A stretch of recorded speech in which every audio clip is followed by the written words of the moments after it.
अकोल्यामध्ये कुणाची सत्ता, कुणाचा महापौर या संदर्भात आता राजकीय वर्तुळामध्ये चर्चा सुरू झाली आहे। भाजपला सत्तेपासून दूर ठेवण्यासाठी खास रणनीती आखली जाते।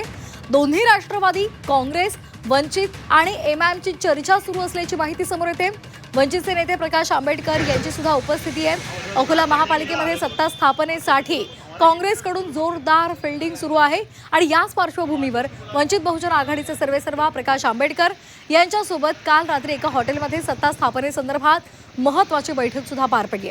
या बैठकीमध्ये सकारात्मक चर्चा झाल्याची माहिती प्रकाश आंबेडकरांनी दिली असली तरीही महापौर पद हे कुणाकडे राहणार या मुद्द्यावर अद्याप अंतिम निर्णय झाला नाहीये आणि त्यामुळे या संदर्भात आता काय नेमक्या घडामोडी घडतात हे पाहणं महत्त्वाचं आहे। या बैठकीला काँग्रेस, वंचित बहुजन आघाडी, एमआयएम आणि राष्ट्रवादी काँग्रेसचे दोन्ही गट, शिवसेना उद्धव बाळासाहेब ठाकरे पक्ष, त्याचबरोबर अपक्ष उमेदवार उपस्थित होते। सगळे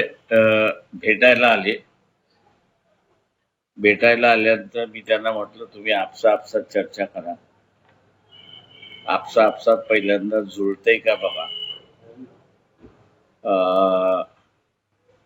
एक सगळ्यांनी म्हटलं होतं, एकमेकाला विश्वास द्या की भारतीय जनता पक्षाच्या विरोधाच्या आघाडी बरोबर आपल्याला जायचं आहे।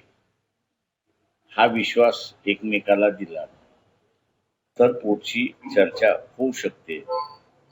म्हणून आज नो बातमी, गोड बातमी असेल किंवा कडवट बातमी असेल ती उद्या 11 वाजता मी आपल्या सगळ्यांना सांगतो।